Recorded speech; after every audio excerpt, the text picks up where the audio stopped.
Hello. Here we are on another museum FAQ video. I'm Paul Orselli, Chief Instigator at POW, Paul Orselli Workshop on Long Island. And I'm super pleased today to be joined by Erin Goldblatt for a conversation, well, we'll see where it goes, about being more careful observers, I think, as at least part of that conversation. So Erin, maybe just to start out, you could tell everyone a little bit about your background and how you got into this crazy business. It gets crazier by the day. It does. Thank you, Paul, for including me in this conversation. This is I follow your work closely, and I think you do a great service to the field.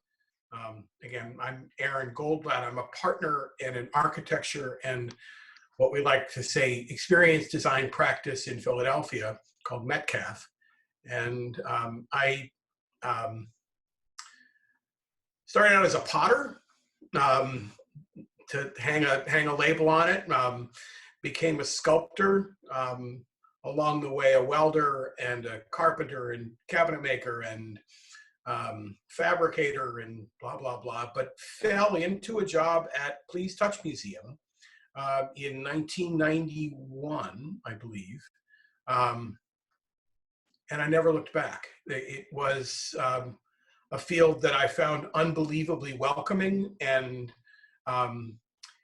willing to try stuff. Just try it. You know, see if that works or doesn't. And the doesn't part was no punishment. It was learn from this. This is really wonderful. And as a sculptor, I really all of a sudden loved being accountable for my work. I was taught as a, the lesson I took away from my training as an artist is that, if you ask your audience what they want to know or experience, you're a prostitute. That's just. Whereas in museum work, why the hell are you doing it if you're not asking, if you're not, and I loved that. And I haven't looked back. And so I was institutionalized in children's museums, natural history museums, historic site for the better part of a decade and a half. I joined this practice in 2002, I believe, and I really love it. It's we for almost 20 years now we've been working for lots of different kinds of museums and not museums. We do a lot of work in healthcare settings, particularly pediatric settings, and things not clinical practice stuff so much as what patients are doing, what they're experiencing, how to make their visit to a hospital less traumatic, less anxiety producing. They call it positive distraction, which I found a hard word, phrase to swallow for a few years, but okay, sure, why not? It's not my field. I'm now just learning it. But that's me. So you came by your work in museums the honest way, through through arts and crafts and working with your hands. That's good. So one thing that I'm interested in now to talk with you about and to throw the conversational gambit your way. I know a lot of your work, and maybe you'll talk about some examples of your recent work or previous work in museums. But I know we're both really interested in setting up situations that can reward people for slowing down and being careful observers, or sort of savoring the moment or the situation around them. I'm wondering maybe if you can, Sorry. No worries.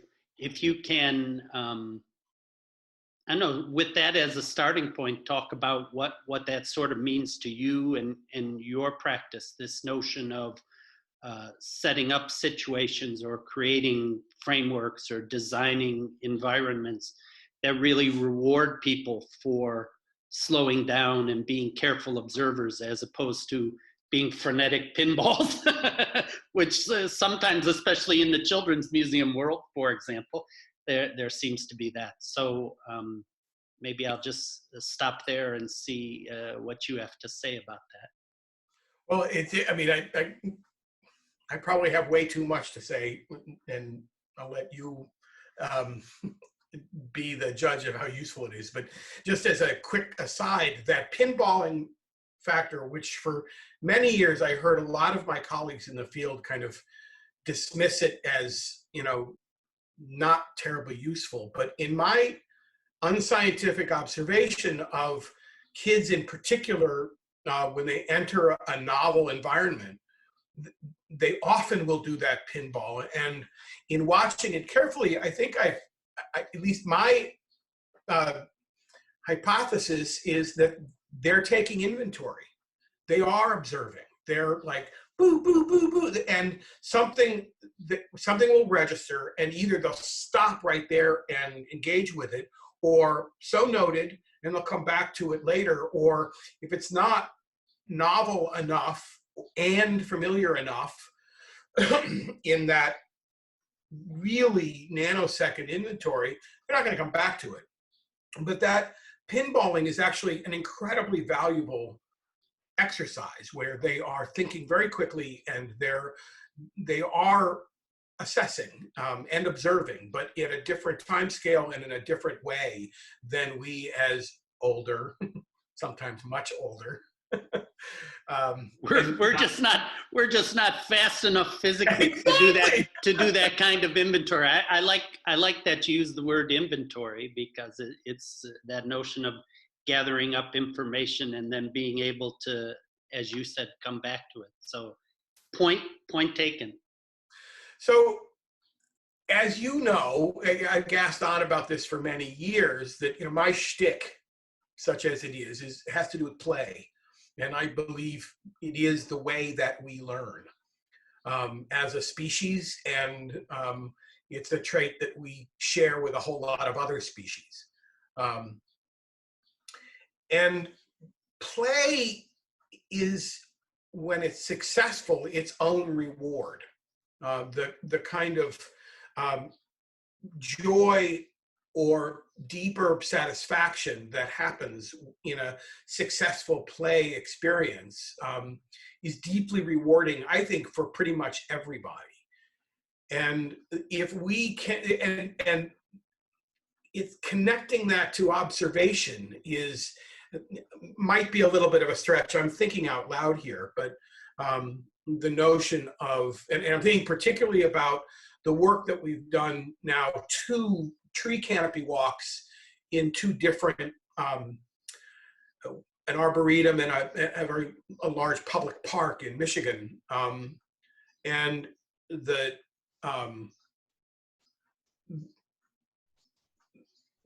making an opportunity to enter a sphere that you typically don't get a chance to enter, except that's in deep relationship to spheres that many of us see all the time, whether it's just an urban canopy or trees in a park, or if you're lucky enough to live in a place that has access to a forest.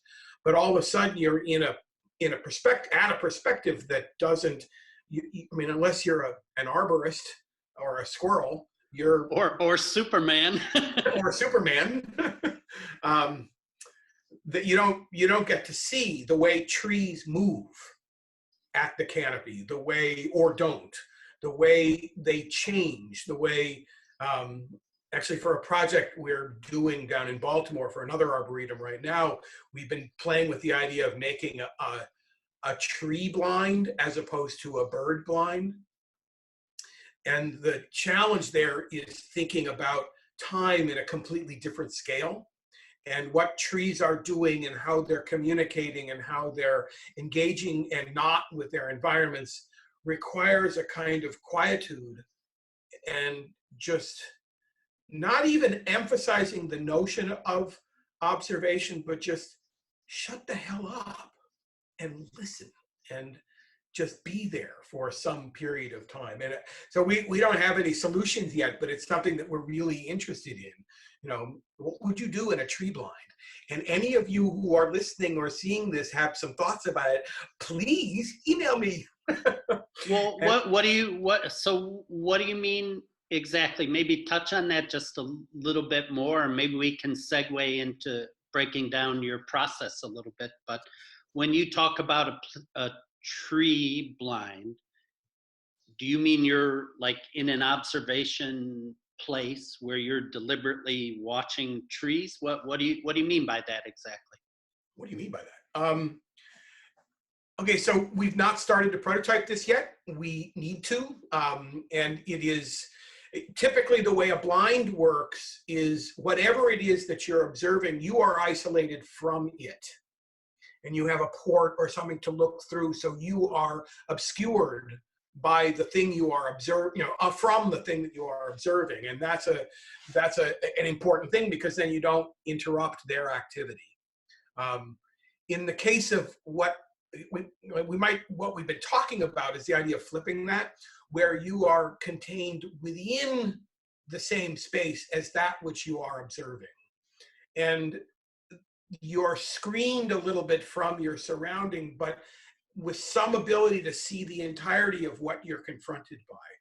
The interesting thing about trees for us typically, and I've not done a scientific poll of this, but that we see them in parts.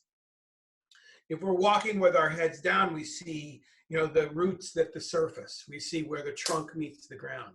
If we're walking around and we're looking up, we see the crown, we see the naked branches, we see the leaves in full flight, all that stuff. Typically what we see is an obstruction to our view, whatever it is, if it's a forest or a grove. A formal garden is one of the places where you can actually see a tree as a thing. And there's some fairly recent science that says that's a little misleading because they aren't a thing any more than we are a thing, that we are a community. And we really can't exist without our networks, as weak or strong as they happen to be. And the same is true likely for trees. But that said, the notion of the artifice of a tree blind is creating the conditions visually where distractions are a little bit obscured. You're not completely invisible to the rest of the world, but you're somehow contained, and that we might have some cues within there of asking a visitor to think about this, or what's happening with this, what's happening with that. Do you notice anything about X, Y, or Z? We have, again, not started prototyping this yet, but the notion of being in a blind with what is you are observing, that's sort of the direction we're talking about. I don't know if that makes any sense yet. Yeah, sure. So you heard Erin's solicitation. We'll put his email in the Metcalfe website at the end here. You'll be able to contact him. So maybe Erin, I like to, as always, if I'm giving a talk or having a conversation like this, think about the end user and say, all right, so what could somebody take away from this conversation for their own situation and their own practice? So I think it'd be interesting maybe if you could break down your process, or now your team's process at Metcalfe. Like if you're starting with a project, whether it's in a healthcare or hospital situation or a tree canopy walk, how what kinds of things do you think about when you're creating situations for people, like to remove those distractions or provide some positive or provide positive distraction? What kinds of things are part of your practice or your team's practice at Metcalfe when you're starting a project to sort of really embody these qualities for the end user?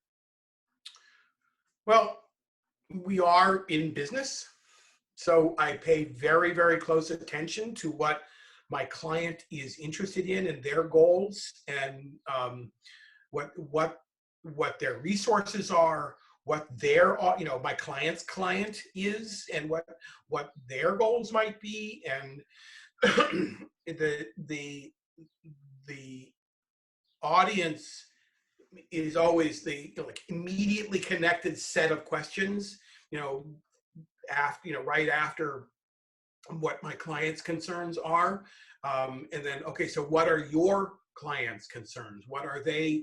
What are they interested? Why are they coming? What are the constraints of that sort of environment? Often, a client will bring a particular project in mind.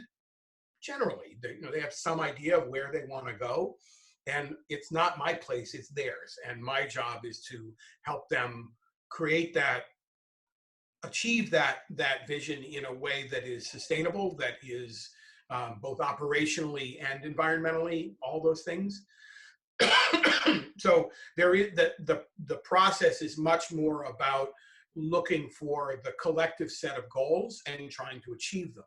That said, once we have a sense of what their goals are, what their audience's goals might be, starting to test out, well, what works under those constraints, content constraints, audience demographic constraints, budgetary constraints. Is this a titanium project or a duct tape project? And I honestly, from hard-won experience, know that one is not better than the other. They're just different. And I have to kind of gauge my thinking as the person responsible for, as the group responsible for executing the vision into something that can be in the real world. I gotta know that, genuinely no judgment. I like to work with the people. I mean, I spent many years building things, but that was also many, many years ago. And a whole universe of technologies and materials exist that did not when I was making things as for a living. Well, and so, it keeps changing too. every minute. So I depend heavily on those whose practice is at the center of that now. So there are a group of fabricators that we often work with, and I admire and respect their expertise, not just for the materials and processes, and talking to them about, well, can I hang that from the sky? What's it going to cost to do that? To try to always keep going back to the client's goals of like, dude, we don't have $500,000. We have $5. Great idea. We'll never be able to do it, but thanks for sharing. Exactly. You're fired. So I don't know. Am I? Yeah, I like. It's interesting. I like, of course, that you talked about the client, but also the client's client, the end users, the visitors, the hospital patients, the right. people enjoying nature, whoever those people are, and testing things out with them and for them. I'd just be interested. I mean, just a nuts and bolts interesting thing, because I can certainly imagine testing things out in a hospital or healthcare environment or a museum environment. How how do you go about testing things out when you're developing a tree canopy walk, where you might be talking about acres or things that are, walkways that are, I don't know, 20 or 30 feet up in the air? 50. And actually that is a really good question, and it is a complicated answer depending on the resources available for the project. Everything from a cherry picker that can get us, let's say, if the design has moved far enough to know roughly what and where we're trying to build something, we will tape out, so to speak, its perimeter at the correct elevation. because a tree is in one location when it meets the ground, and it's in 6 locations or whatever when it's at 50 feet. And you might think you know where it is, but it generally is not, and it moves. So the idea of in some way that doesn't cost a fortune and, you know, waste resources and kill trees. You know, we have figured out a bunch of ways of being able to map that accurately where it needs to happen. And that includes technologies as expensive and sophisticated as 3D mapping, you know, a whole grove of trees, you know, up to, you know, every branch larger than 4-inch caliper or something. You know, it's not, so that we know where everything that is vital to the tree's health, where it is and where it's likely to move. So not everybody can afford that. It's an expensive enterprise, surveying 3-dimensionally and at that degree of detail. But, you know, using safety tape and a cherry picker is not cheap, but by, you know, a fraction of the cost of real 3D modeling, and that actually works. I want to go back just for a second, and this is going to sound like, you know, Erin, you know, tooting his own horn, but I've been in the business long enough and had, you know, some modicum of success with projects that people really like, that, and because of my hobby horse of play, and I don't hold back. I do gas on about it whenever I can, that a lot of the people, a good number of the people who come to us to submit a proposal on a project know that in advance. So they're going back to your question about where do you start. So sometimes there is at least a kind of philosophical groundwork that's been laid, where a client group that shares that value of play is the way we learn, and sees that I share that and have had my head firmly planted in that for, you know, pretty close to 30 years, is a really important place to start, I think. Yeah, I think that's I think that what you just said is an important takeaway, in the sense that so often you will see people release RFPs or other things, and it almost feels like they're dropping like hundreds of these RFPs out of an airplane. Having done no homework. Exactly. Let me just say to everyone listening to this, that's not the way to find a good creative partner. The way to find a good creative partner is just what Erin described. You know, Do your homework. you think carefully about what is important to you, what's important to the project, what are the values that are important to you, and look for the kinds of people that you know are gonna line up with you for things like that, and just put out that RFP to a smaller group of people. It's really a much more, in the RFPs are horrible, but if you're going to do it in a way that's really going to end up getting you a strong creative partner in a Yeah. way that makes sense. You're not going to review with care 100 or even a dozen or 20 responses in a thoughtful way. It's just there's not the hours in a day. So that's an inadvertent takeaway. You know, I know before we started the recording, I shared with you a little quote that came across my electronic transom today from the musician Nick Cave, as opposed to the sound artist Nick Cave. They get confused. It's funny. They're both famous in their own right, but they have the exact same sort of interesting name. I'd just like to I'd like to just share that with everyone because I thought it was cool. But I'd just like to get your response to that. So let's see if we can do this here, and I will read it. Will it work?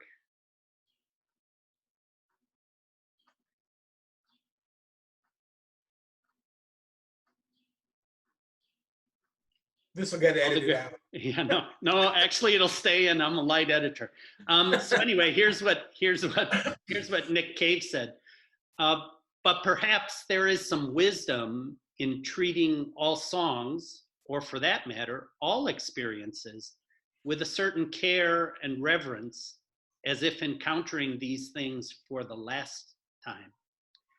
I say this not just in the light of the novel coronavirus, rather that it is an eloquent way to lead one's life and to appreciate the here and now by savoring it as if it were for the last time. So that's something Nick Cave said.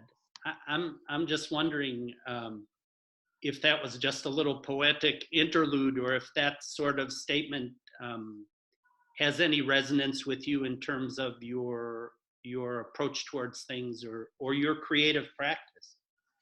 Well, I mean, that when you read it to me, whatever that was, 25 minutes ago, and um, it almost makes me cry, and reading it again makes me feel no different. And as I recall, you read it to me as we were talking about, in the context of this conversation, about rewarding, enticing, asking for close observation. And one of the situations today, and I find myself thinking a lot about this over the last 3 weeks, of this is a time when I at least want to be paying attention to everything I possibly can, because this is a time of great change. And I don't know what's going to stick and what's going to fade away or evaporate. What will make me mourn for its passing, and what will allow me to celebrate its resurrection, its appearance in our culture, all and everything in between. But the thing that I really like about that quote, one of the things I like about that quote, is this sense of reverence that transcends this particular historic moment we're in now, but makes a call for that kind of reverential attention always. And it's something that, I wish for any child, I wish for any adult, I wish for myself. And I acknowledging that it's really hard, as Nick Cave is saying, to love every song that you are, attend to every song that you hear, because some of them suck, at least in that moment. In that moment. Exactly. Yeah. The first listen, you might say, "What is this?" And then, but if you allow its humanity, its connection to, all of human history, it's all of those things, like, oh no, actually, there's something really beautiful there, and that transcends trend or fashion, or what I listened to in high school or whatever. But it may be the key, because it's not possible to pay attention to everything. We have a bandwidth, and it's actually, for mine, is getting smaller.